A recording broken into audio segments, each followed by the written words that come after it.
Eldarien awakes before the first morning light and sits up on the straw-covered bed. The air is indeed cold, and he pulls the furs tight around his body as his breath floats as a cloud of mist in the air before him. He does not stay like this for long, however, as soon he swings his feet off the bed and pulls on his worn leather boots. He then, bringing the warm furs with him, walks quietly through the house and outside into the icy night air.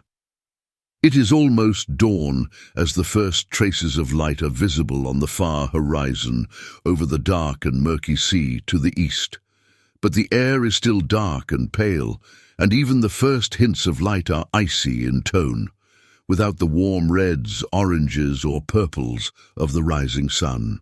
In this case, her luminosity becomes visible before her warmth, though her warmth is surely not long in coming, enfolding her as she blazes her way across the sky and shows her fiery face again for another day, illumining what was dark and warming, what was bound by chill.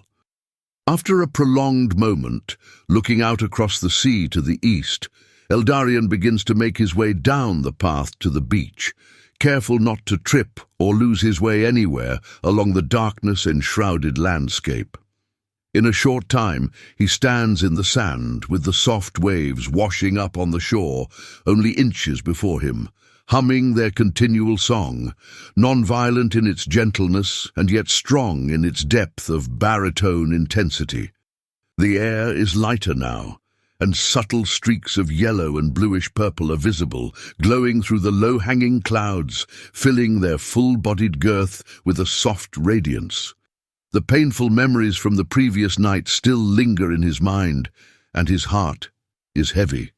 Over the previous months, he had tried to avoid thinking too much about what returning to Telmerion would entail, and about the trials and dangers that awaited him. But now, as he stands on the very brink of the unknown, and with a past full of suffering, strife, and death, he feels gripped and almost suffocated by trepidation and fear. It is not that he fears to die. He has stared death in the face for too long, and come too close to the brink of death to fear it in that way. Wait, is that really true? Memories of his icy trial, in which the ocean almost became his tomb, resurface in his mind.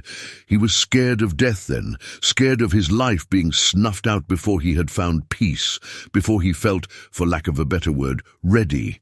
And though he had been spared from that kind of death and given life anew, he stands now looking into the possibility of death in many other ways, whether at the edge of a headsman's axe for desertion, or in the strife of the civil war, or under the violent assault of these mysterious creatures arising from the earth. But before and beyond the fear of his own death, his heart recoils from the act of death-dealing, recoils in fear of being called upon to kill again. The scenes of the battlefield can never be erased from his mind, though he wishes they could be. And with the scenes always lingers a deep-seated disgust with himself. Who is this man, this monster, who is so cruel as to drive a blade deep into the beating heart of another human being, or to hack at him and split his tender skin wide open, exposing inner flesh and releasing blood? Can the blood-stained hands and heart of such a man ever be cleansed? Can the filth ever be purged away, leaving pure skin like the flesh of a little child, and a heart careless and free, like at the first dawn of life? No, of course not, Eldarien thinks, as he looks out at the brilliance of the rising sun now showing her face above the horizon.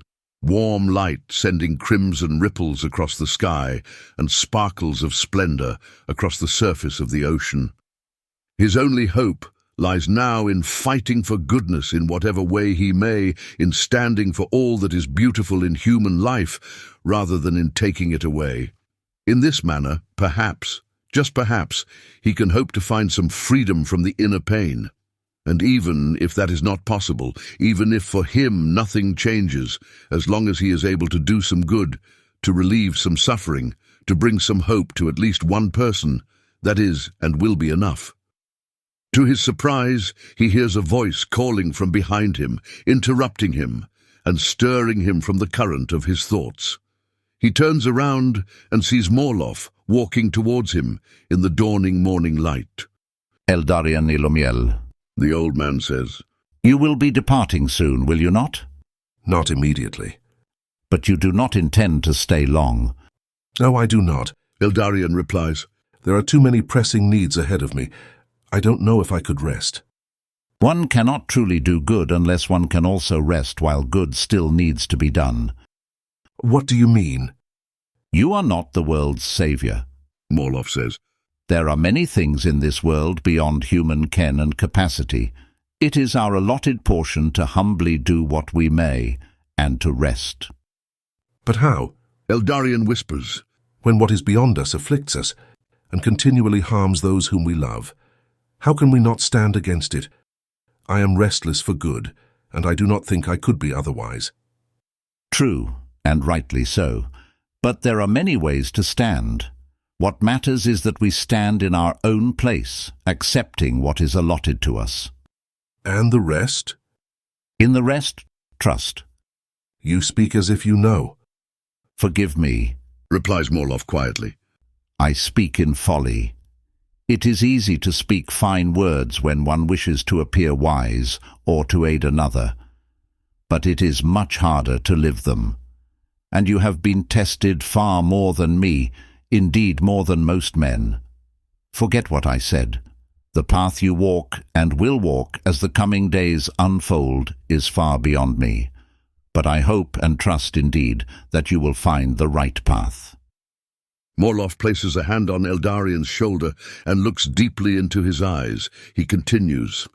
Much afflicts you, I know, but you are not alone, nor will you be. This much I sense. I head first for the hills, probably to the very feet of the mountains, to try to discover something about the stirring of these beasts from the earth. Eldarien says.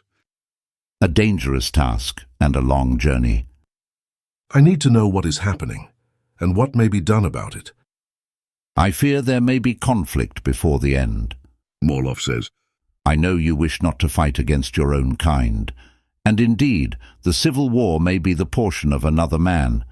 May you be spared a part in that, any more than you have already tasted. But if you encounter these creatures, these abominations of darkness, will you raise the sword to fight against them? That is yet something within my capacity, Eldarien confirms. if it is indeed fitting to do, but I need to know what I am up against and whether this is the right course of action.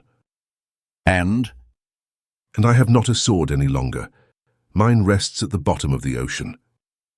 well, Morloff laughs quietly. then you are in luck. We have an heirloom passed down for many a year, from generation to generation, from the grandfather of my grandfather. An ancient sword is not fit to fight with. Eldarien replies. It will likely break with the first impact. Indeed.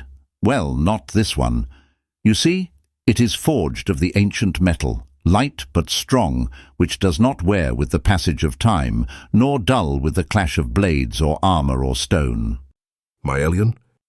Yes. Morloff says, a soft smile on his lips. I could not receive such a gift. Says Eldarien. A family heirloom should remain within your family. I could not take it away from you. Pass it on to your son, that he in turn may give it to his son after him. Mirand shall likely never have cause to wield a sword, as I myself have not. I insist that you take it. Consider it an act of trust in you, and a sign of my wish for you to walk henceforth as you have resolved within yourself. Very well. If you speak so strongly, I will accept it, though I do not wish to deprive you. Nonsense, you would be doing no such thing. Says Morloff. But come, let us return to the house. The air is cold, and I am sure that Yelia is already busy preparing something for breakfast. After that I will show you the sword. I only hope that you are capable of wielding with 2 hands. It is a great sword. I will be capable enough. Eldarien replies. We fought with sword and shield, but were trained also in great axe and polearm. The great sword must be similar. And yet lighter and more swift, particularly one crafted of myelian.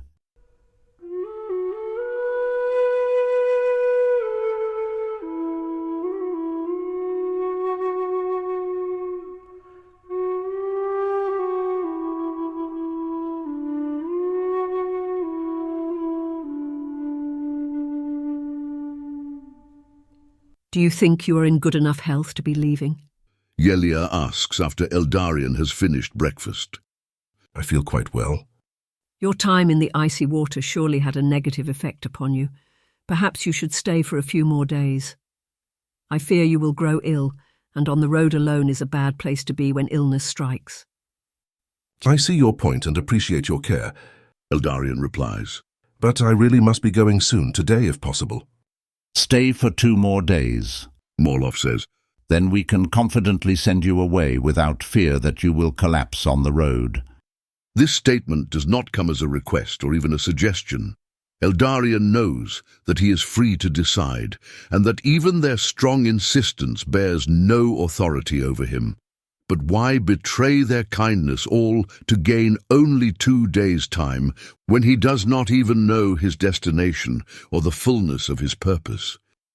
I will stay. He says at last. It may be well to rest for a while longer and to prepare. That is very good. Morloff says. And I am sure that it will be good to see my son and daughter-in-law and their children for a while longer. I imagine it has been long since you have had the joy of family life laid before your eyes. After this, the table is cleared and the kitchen cleaned. This time Eldarien is allowed to help, and then Morloff leads him outside into a small workshop behind the house. Carpentry and leatherworking by the looks of it. Is all of this yours? Eldarien asks as he looks around. Yes, though I have taught Miranda a thing or two, and hope to teach the little ones, if they are willing. It is quite a workshop to have without the business to support it. You have enough supplies to create quite a collection of items. Whoever said there was no business to support it? Morloff says with a laugh in his voice. We are fishermen, that much is obvious.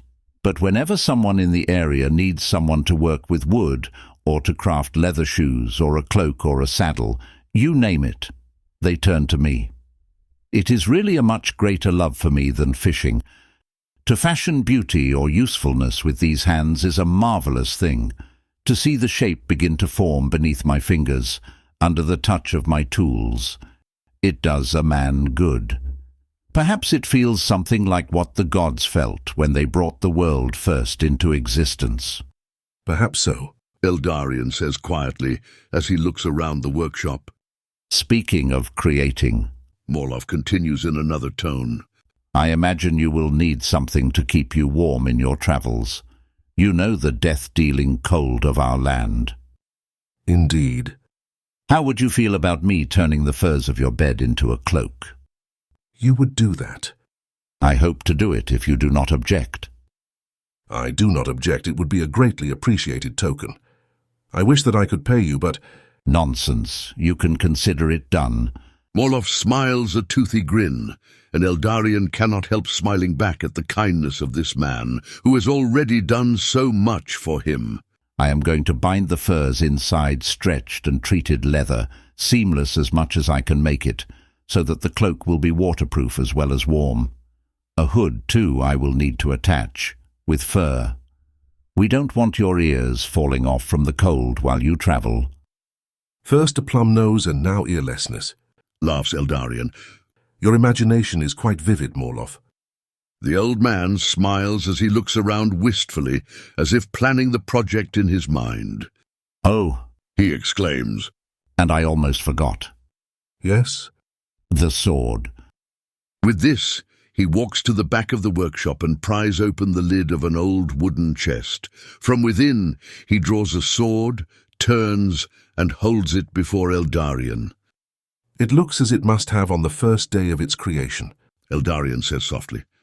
Indeed. Morloff replies. It is said that Myelion does not become worn in even the worst of storms, and that it can cut what no other sword can cut. Here, take it, hold it. Does it fit well in your hand? I don't know if any sword will now fit well in my hand. Eldarien whispers, but he takes the sword and holds it.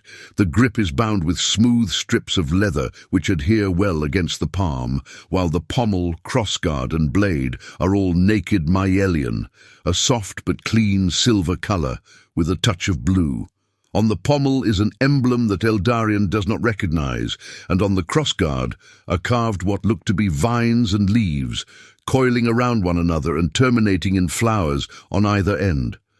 The blade itself looks to be about 3.5 feet long and surprisingly light, simple and thin, but sturdy. It is very light, almost weightless in comparison with the heavy war axes I am used to wielding, Eldarien says. Morloff laughs. What is this symbol on the pommel? Eldarien asks. That. Morloff says, his voice thoughtful and distant. The sword was crafted, as I said, by my ancestor. The craftsmanship is exquisite. Indeed. Morloff says. It is a trade that has been passed down for generations.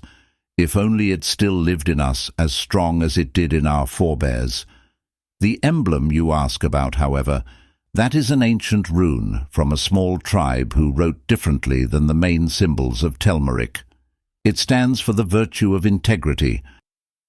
Integrity? Unity of mind and heart. Oneness of purpose in the truth. That, at least, is the way we have understood it since it was first passed down from father to son. Morloff says wistfully. I am not a wise man, but I know certain truths when I hear them, and my ancestors, I feel, had much more wisdom than I. This has the ring of truth to it, if I may say so myself. I would say so. Eldarien sighs. May I wield it with integrity, then? To be honest, I am still surprised to find such a work of art and fine craftsmanship in a small hamlet such as this. Why is that? Well, I am not sure exactly. I just never supposed it. Craftsmen tend to seek out the cities. When they desire wealth and fame, says Morloff, I think my ancestors were quite different. Too bad so much of their nobility has dwindled, in myself too. I feel it and know it. Not the wealth and fame, mind you. I care not. But I often feel that my life is somehow petty in comparison with what they were and with the great things that occupied them. I think you have little reason to think that, Morloff. Eldarien says, looking up from the sword. I wish I could occupy myself only with small things. They are not small, after all, only different. But the great things seem to always seek me out. I cherish the humble life that your family lives here, and it has been a gift to me to witness and share in it for however short a time. All of this is to say, I suppose, that I wish to thank you. You are most welcome, Eldarien. Morloff replies, looking Eldarien in the eyes. I trust that you have a good path before you yet. Big or little, I think it hides in different places than we ordinarily expect. You have shown me that at least today, Eldarien says quietly. Perhaps if I ever need arms or armor, I will now think first to look to the villages before turning to the cities. But I suspect you will find none to rival my grandfather's grandfather. Morloff smiles subtly with a sparkle in his eyes. No, I suspect that I will not. But I do not think I will need to if the sword is as sturdy as you make it out to be. In that I trust you will not be disappointed.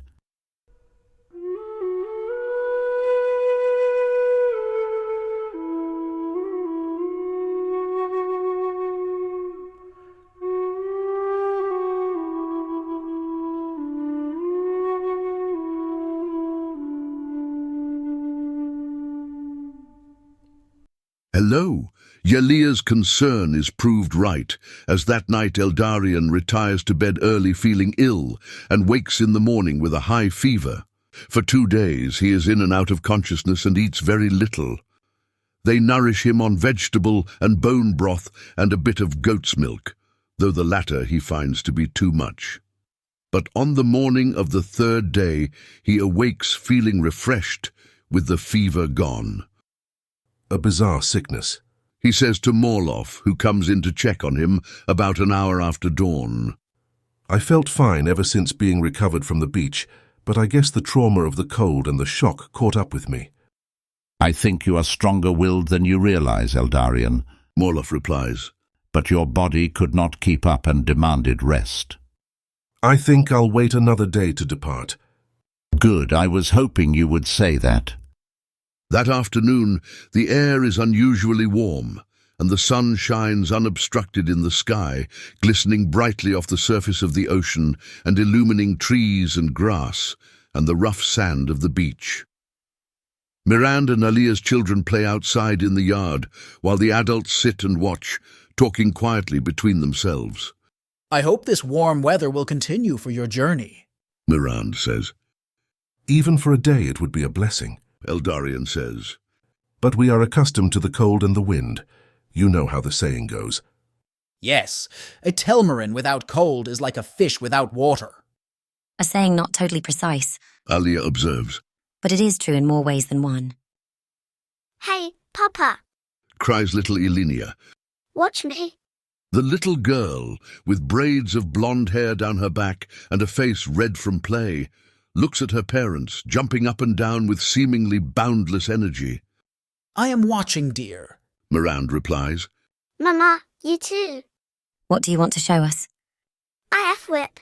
The girl says, and with this she throws herself forward and plants her hands on the ground while her body doubles over, and she almost makes it full circle to put her feet on the ground again. Almost, but instead she falls on her back, her face even more red and huffing from the effort. Oops, so close. Try it again. Moloff encourages her. I bet you can get it. And so she does. It takes 5 tries, but eventually she's able to land on her feet again and looks up, beaming, to the applause of her adult audience. Where do you intend to go? Miranda asks Eldarien after a few moments, turning to look at him. I'm not entirely sure what course of action would be best, but I would like to learn more about these denizens of darkness arising from the earth. A dangerous task. Morloff said the same, but it is perhaps no more dangerous than standing face to face with an opposing army on the battlefield, or even much less so. Except this time you will not have comrades in arms at your side. At this, Eldarien bows his head, pausing in respect for the fallen before responding. Yes, you are right, but I have no choice. Running from this threat is not an option. So do you have any ideas? Miranda asks again. I intend to visit a barrow that stood in the hills above my hometown called Sera Galaptes. It is over 100 leagues from here, so it shall take a great deal of travelling, but it is the nearest place I know that might give me a lead. So you will be able to visit your home? Alia asks, overhearing their conversation. That is a wonderful thing. I wish it was so. Eldarien says softly. I intended to remain silent about it, but as you have referred to my home a number of times, I think you deserve to know the full truth. As I hinted before, my hometown is no more, nor has it existed since I was young. Oh, I am so sorry. Alia replies. Now that you say so, I do remember you gesturing to such a thing, but at the time I did not understand. It was not likely that you would know of it beforehand, and additionally I gave you very little indication. Falstead was a small village, insignificant in the eyes of the world. It suffered a fate similar to so many other small villages and hamlets during that period, crushed under the cruel and restless roaming of brigands. How many survivors were there? Did the community rebuild elsewhere? Miranda asks. Alia turns to her husband with a look of indignation. Miranda, be more considerate. Do you know what these men were capable of and what they did? Aye. Miranda sighs, absent-mindedly and shamefacedly scratching his head. I was the only survivor. Eldarien says, breaking the awkward silence, but making it heavier and more sorrowful still. Eldarien wonders to himself why he is sharing these painful memories with this family, whom he has only known for a matter of days. Even a subtle gesture to those fateful events of his life feels like too much, and he wants to pull the veil over it again. Let it abide always in the depths of his heart, where he burns a candle of vigilant sorrow and loving remembrance at the tombs of his unburied parents and sister, and before the very life and beauty of the village of Falstead, extinguished in a matter of a single night. He is stirred from these thoughts by another question. Have you visited the barrow before? Morloff asks. One does not usually visit ancient burial caves, I suppose, Eldarien answers. even though they were first built to honor our ancestors. But yes, in fact, I have been not only nearby, but inside, though it was not by choice. And then Eldarien begins to share another memory, in more detail this time, as it does not concern the deep, bleeding place of his loss, even though following directly upon it.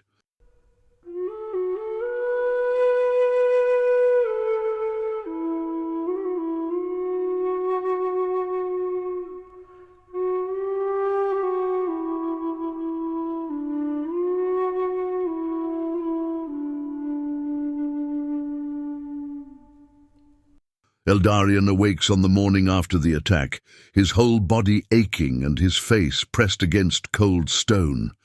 He rolls over onto his back and sees brilliant daylight streaming in through the sinkhole above and glistening against the pool of water into which he had fallen. After a few moments, he sits up, memories of the night before flooding through his mind. He buries his head in his hands and tries to shake them away.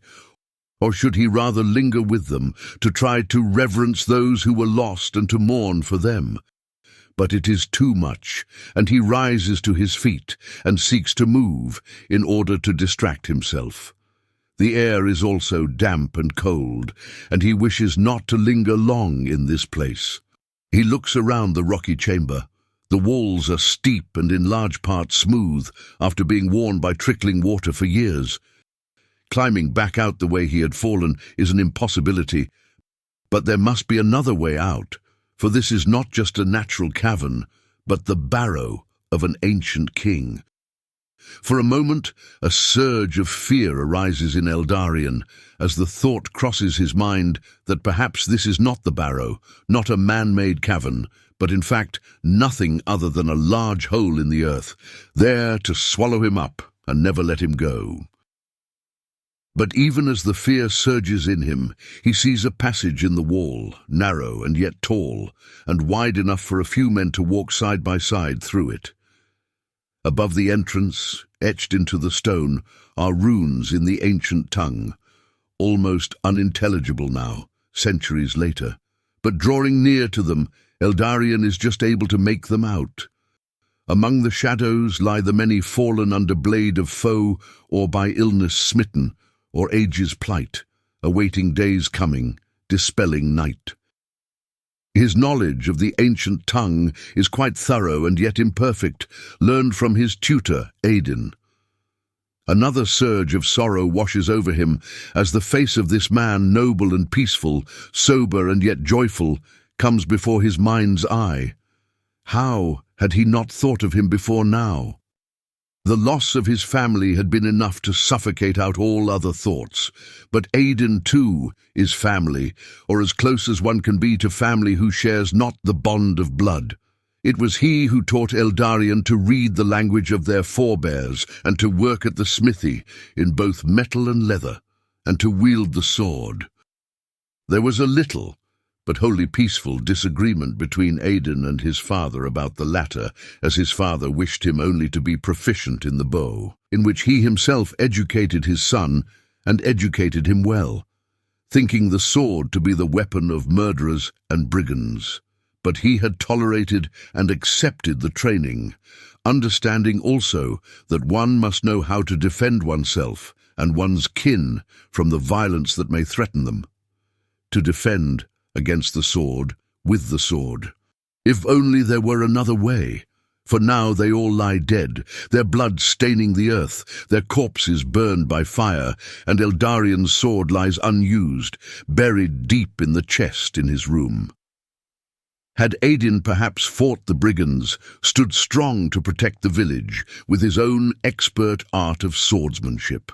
Or had the simple number and ferocity of the brigands snuffed him out as easily as it had everyone else? Noticing that he is lingering now on painful thoughts, Eldarien pushes them away and begins to walk towards the narrow passage. As he enters and follows it deeper into the womb of the earth, the thoughts of death, which he had pushed away, are laid before him again. What had he expected? This is a barrow, after all, a burial place for men and women of the past. Tombs line the walls, long and narrow cuttings from the rock, in which lay visible human figures wrapped in cloth, though the desiccated skin, tight around sunken eyes and bone, is visible upon some, for whom the cloth has either fallen away or decayed with the passage of time. But even more than the decaying human figure, or in addition to it, what creates in Eldarien an eerie sense, an uncanny feeling of not being alone, is that before each corpse burns a candle. The deeper he walks into the passage, which soon branches off into more passages of a similar width, all lined with burial places, the more he feels that he is standing among the stars, which surround him on all sides, glistening and flickering gently as they feed on a wick unconsumed and wax which does not deplete. What mystery is this, that candles lit in homage hundreds of years ago have not yet burned out, and that bodies laid to rest centuries ago have not yet been reduced to dust? Indeed, as Eldarien traverses the passages, he feels as if he is walking the passage of time to centuries of old and visiting his forefathers in their eternal rest, as they repose in the bosom of the earth and in the quiet of the subterranean cavern. The peaceful tranquility of their ceaseless vigil enfolds him, and he finds some rest in it. But as he walks, he wonders if there is not more than this. Is all human flesh really destined to an eternal vigil without a homecoming, to forever abide in a lifeless existence of eternal waiting in the depths of the earth, without hope for a dawn of new life?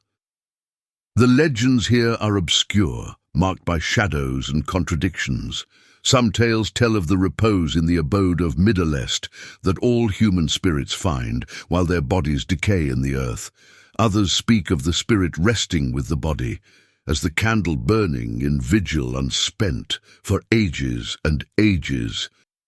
Eldarien thinks that there must be some truth in the latter, without neglecting the former, and that these mysterious candles are indeed the unspent spirits of his father's fathers.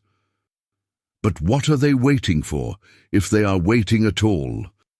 At this moment, as he turns another corner in the tunnel and sees a wider hallway spread out before him, lights flickering on all sides and creating a warm and inviting hue in the air, he remembers a story that Pa once told him. It was years ago, when he was but a boy, yet the memory has remained with him ever since, little thought of, almost entirely asleep, but present within him to be awakened when called upon. The story told of a day centuries ago, millennia ago, before the very foundations of Telmerion had yet been firmly set. And on this day, the great god Melengthar, Lord of birth and death, entrusted to the human race an undying flame to be lit in the room of a woman upon learning that she has conceived, and to be kept lit until she has brought forth. This candle is to burn at the bedside of the mother while she is in labor until her child is birthed into the world. And when she and her child die, even be it 80 years later, and with an entire generation between them, each is to bear a unique flame before their resting flesh. And this flame awaits, as they await, the coming of one who will be the Dawnbringer, the hearth flame which illumines all candles and gathers them together into a single flame that will never lessen in intensity and heat. A single flame, yet in which the unique warmth and beauty of each person's candle will not be lost, but rather kept alive forevermore. On that day, even the body, resting in the earth, will rise to burn like a flame forever, alive anew as it once was, and yet never to know death or corruption again. Eldarien thinks of this story now, and despite the candles that burn undying before him, he struggles to believe that it could be true. Most likely these candles will burn forever, as the world goes on as it has always gone, until all light is extinguished in eternal darkness. At the moment that this thought crosses his mind, he is startled by it. Where has such a thought of despair come from? Such a rejection of the hope for life? But the answer is not hard to find, as all those whom he has known and loved lie slaughtered upon the earth, and no candle stands beside them to await a new kindling of life. While he grapples with his own despair, the candles still silently speaking around him, Eldarien comes to yet another turn in the passage, and following it, finds himself entering into a wide cavern, like the room of a great hall, with daylight filtering in through crevices in the walls, and a high window at the back of the room. A window naturally formed in the earth, and yet carved about with runes and symbols centuries ago. He traverses the hall, his footsteps sounding from the stone and echoing against the walls of the great chamber. This creates an odd sensation following immediately after the narrow stillness of the passageway leading here, and Eldarien feels exposed and unprotected, as if standing naked before forces far beyond his understanding. At the back of the chamber lies a large and ornate stone tomb, with runes almost entirely worn away by time, though still partly legible. Here lies, glorious in might and steadfast in honor, Sera Galaptes, High King of Telmerion and father of the Galaptea. Eldarien hesitantly steps forward and sees in the space between two slabs of stone the corpse of the ancient king, hair still upon his skull, and fingers still intact, though they are little more than bone and skin. Held within his grasp is a sword, now covered in black rust, and around his neck a pendant, worn and rusted, and yet with a red gem still glistening within it, in which are etched, in runes, the letters Areka Taya Sera. To his surprise, Eldarien knows what the inscription means, having learned it from stories since his childhood. It had been the symbol of kings for centuries upon centuries since the founding of Telmerion in the First Era. Ahen Telmerie Ya Suria, for Telmerion and her people. Eldarien looks upon the figure and its pendant for a long moment, and then turns to leave. He sees a stairway to his right, along the wall, which appears to lead outside. But before he is able to move, he hears something speak deep within him, in words that require no words, and in voice deeper than speech. He is startled by the communication, and yet also comforted, and he understands immediately what is being asked of him. He is to take the amulet and to wear it for the good of Telmerion and her people. And so he does, with homage to the ancient king and with anxious trepidation, held by a newfound comfort and trust before what the future may bring.